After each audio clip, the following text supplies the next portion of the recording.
Okay. Thanks everyone for attending, and a huge shout out to the whole team who organized this. I'm literally just here talking, but all the work behind the scenes was done by Kara and Dennis, who really spent a lot of time putting this together, and obviously our volunteers and everyone who's been helping out, and you'll see throughout the day. Um, so I have the pleasure of kind of setting the scene, and this is actually a really exciting time for us in this field.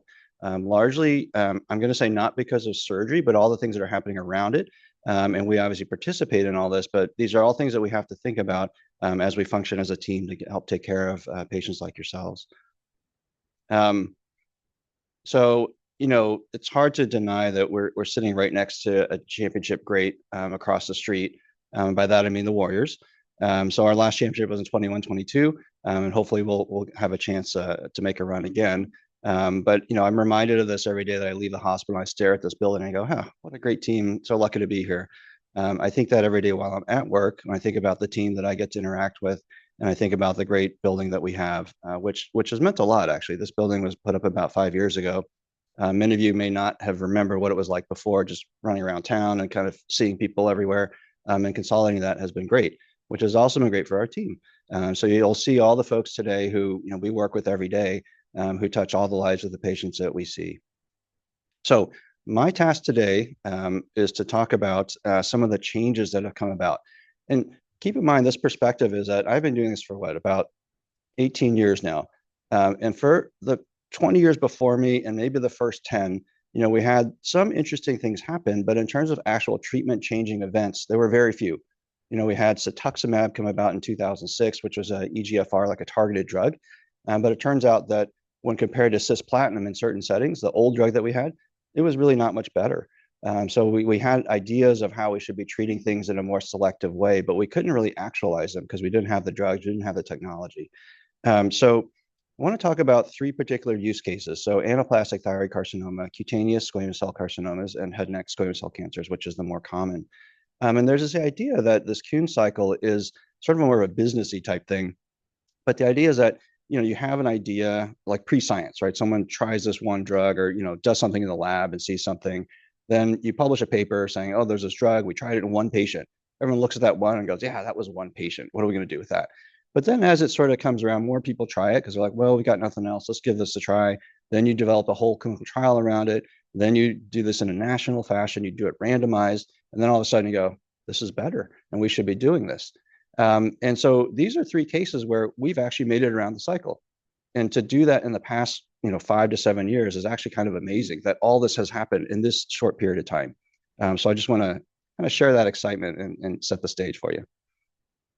Okay, so this was a patient who came, and for those non-radiologists in the room, um, including myself, actually, so this is abnormal. Okay, this big. Can you see my pointer? Yeah. Okay, so this is not normal. This doesn't belong, and this is what we quickly realized was anaplastic thyroid cancer. This is one of the most deadly of cancers, that certainly in the head and neck, but perhaps in humans in general, because it can progress very, very quickly. And you can see here that just the size of it as we kind of go lower down, it's gigantic. It's pushing your airway over, or his airway over, a little hard to breathe. And it came up just over a few months or a few weeks.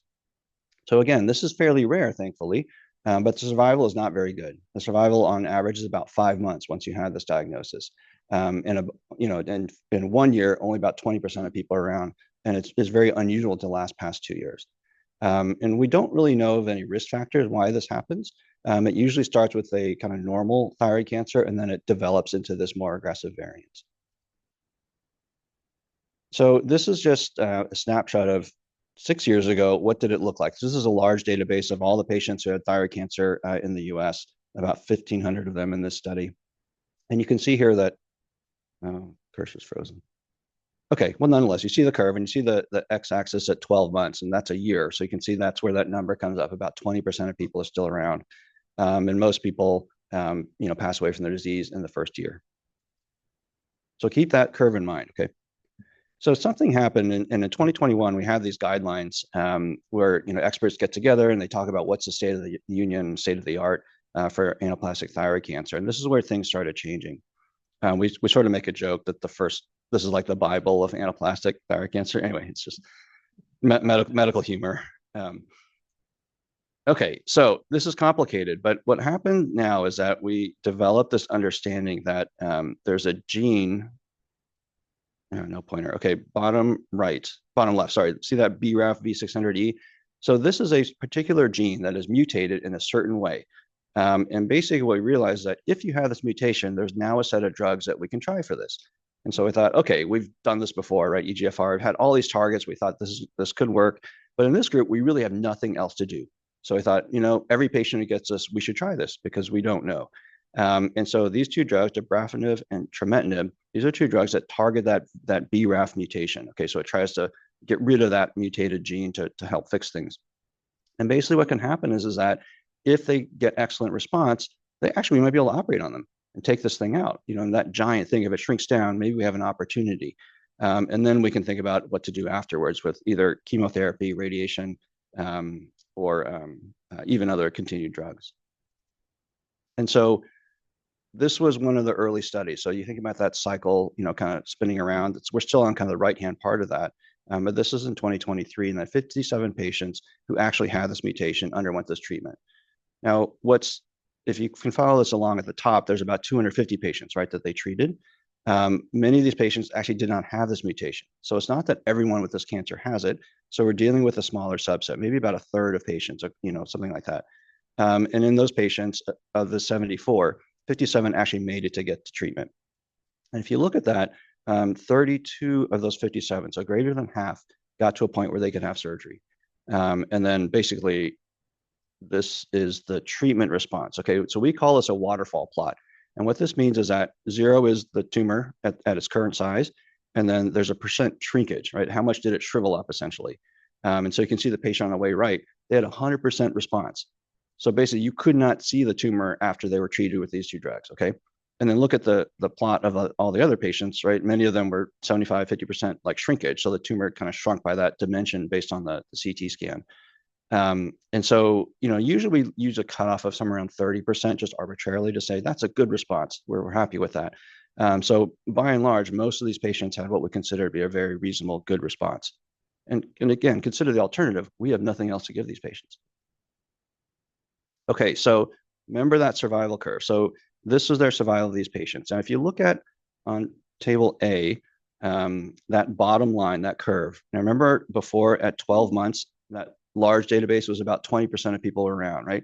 So that's kind of mimicking this. So those are the patients who did not get surgery. They didn't qualify. They got the treatment, didn't work. Okay.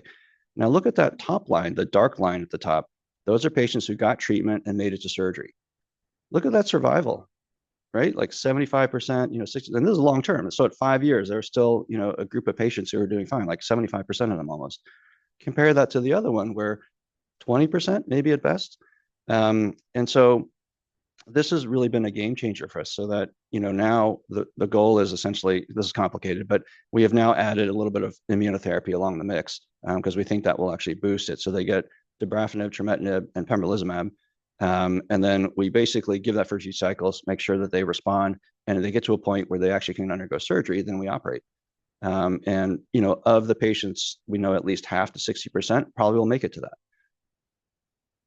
So this is that patient. This was actually really before all this. This was like in 2021, I think, when we treated this patient. So that's the before, and I try to get the same cut just based on the spine, but that's the after. So that, no pointer, okay, but you're now all radiologists, okay? So on the left-hand side of the screen, you see that giant tumor, and look at the right side of the screen, tumor's gone, basically, right? And so we actually did take this patient to surgery, and what did we find? Papillary cancer, which is like the regular cancer. That was what was left behind. So all the anaplastic, the bad stuff disappeared, and all they had was papillary cancer, which is very treatable. So this patient had a bunch of lymph nodes involved, all with papillary cancer. So they ended up getting radiation, radioactive iodine, which is how we traditionally treat regular thyroid cancer. And this is just a picture. Again, you're now all pathologists, but the idea is that all the tumor disappeared. And it's been 2 years. This patient actually was a merchant marine, was from the Philippines, and actually is back at work and back in the Philippines. But it's been 2 years at least since we had contact, and he was doing fine, still working. Okay, so there you can see the cycle. We made it around the horn.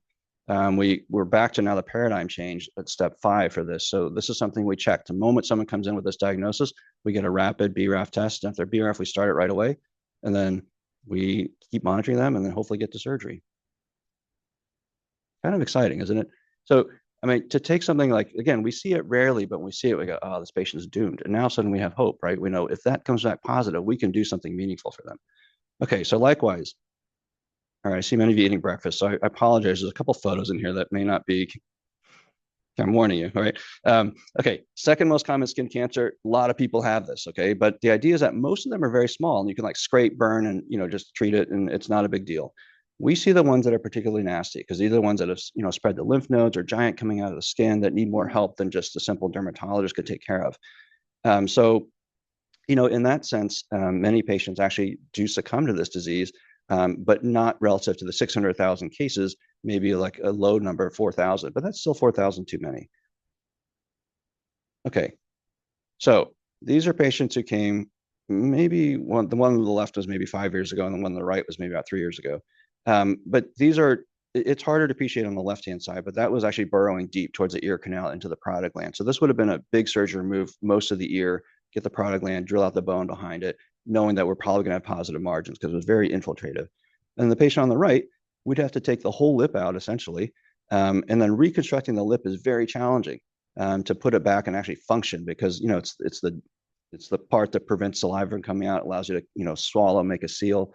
All these things would have been very challenging. This guy was, I think he's 40 at the time. Okay, so what could we do? That's what we would have done in the past. So we now realize that the immune system has a lot to do with these types of cancers. And one of the pieces of evidence was that patients who are on transplant, who have had transplants on immunosuppression, they're very prone to getting skin cancers. And maybe like up to 200 times more, and they behave very aggressively if that should happen. So that was just one piece of evidence. And this is that Kuhn cycle, but in the beginning, there was one patient who got immunotherapy. There was a trial being run just saying, does immunotherapy help? And they happened to include one patient who had cutaneous squamous cell cancer.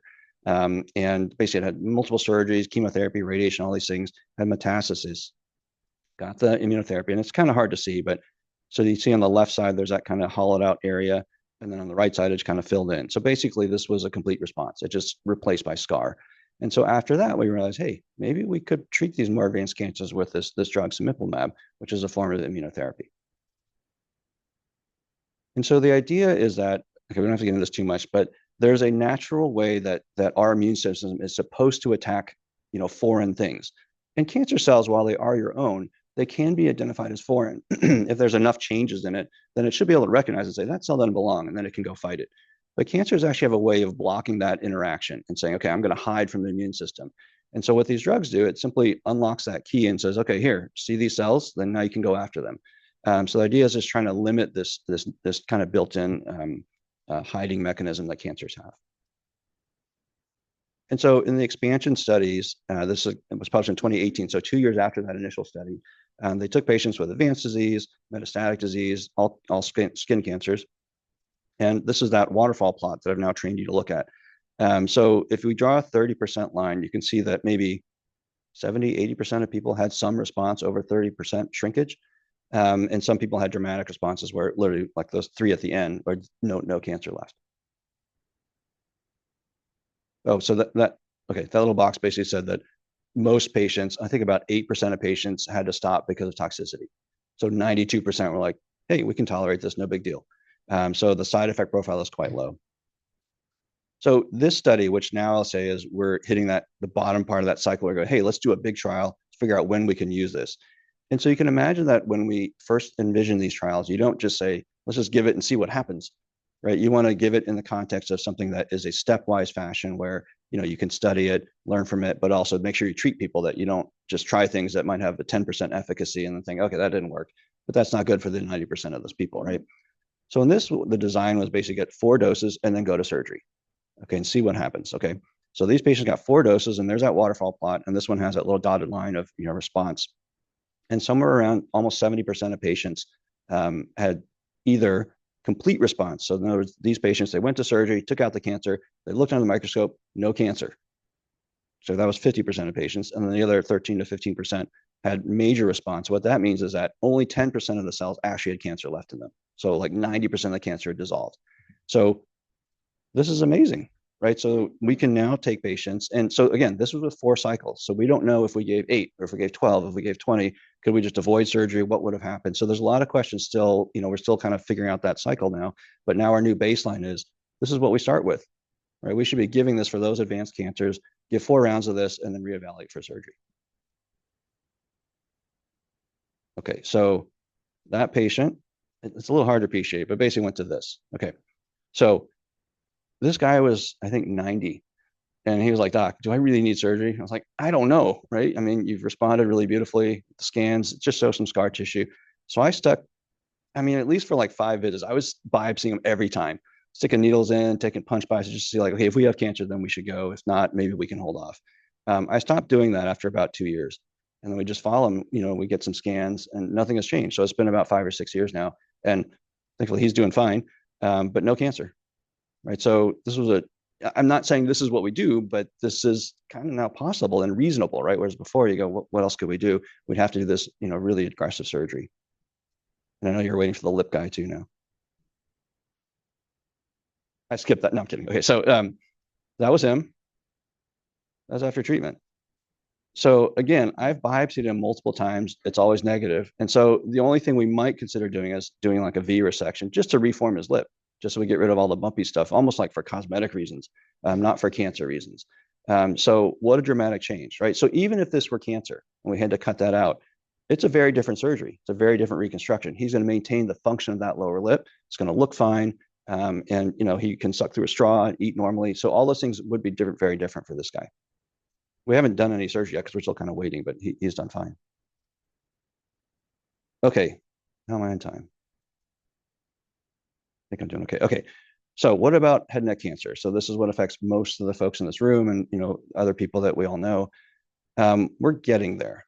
Okay, and so this is kind of hot off the press.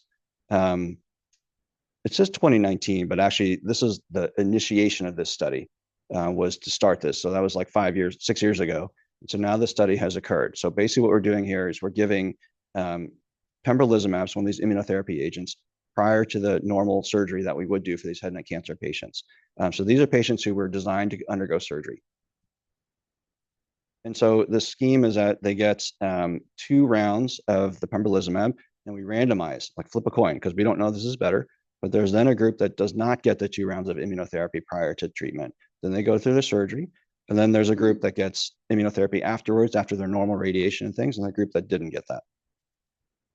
And so these results were just recently published. And the main thing to look at is that 3rd line, which is event-free survival.